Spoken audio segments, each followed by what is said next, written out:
আমরা বাড়ি যাওয়ার পর আমাদেরকে অনেকেই জিজ্ঞাসা করবে যে তোদের স্কুলে কি হয়েছে, কি হয়েছে মানে আমাদের স্কুলে আজকে প্রজাতন্ত্র দিবস পালিত হয়েছে, তাই না? প্রজাতন্ত্র দিবসটা কিভাবে হলো, কেন হলো, সেই ব্যাখ্যা কিন্তু স্যার বললেন। দেখো, আমরা জানি সাধারণভাবে কি জানি না 15ই আগস্ট 1947 সালে কী হয়েছে না, আমরা স্বাধীনতা পেয়েছি। স্বাধীনতা পেয়েছিলাম কাদের হাত থেকে না, ব্রিটিশদের হাত থেকে, তাই তো? কিন্তু যখন আমরা ব্রিটিশদের হাত থেকে স্বাধীনতাটা ছিনিয়ে নিলাম, আমাদের একটা সুস্থ স্বাভাবিকভাবে বেঁচে থাকার জন্য যেটার প্রয়োজন ছিল সেটা হচ্ছে আইন। আইন, সেই আইনটাকে করার জন্য বা সংবিধানটাকে করার জন্য বিশেষ কিছু পদক্ষেপ নেওয়া প্রয়োজন হয়ে পড়েছিল।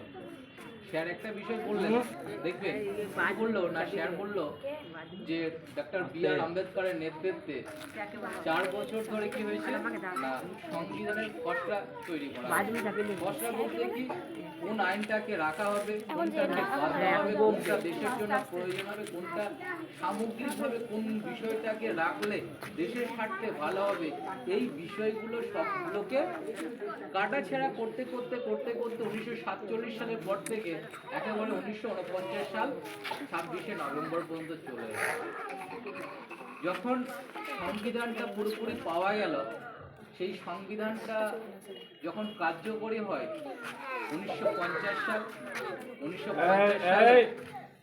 1950 সালের 26শে জানুয়ারি।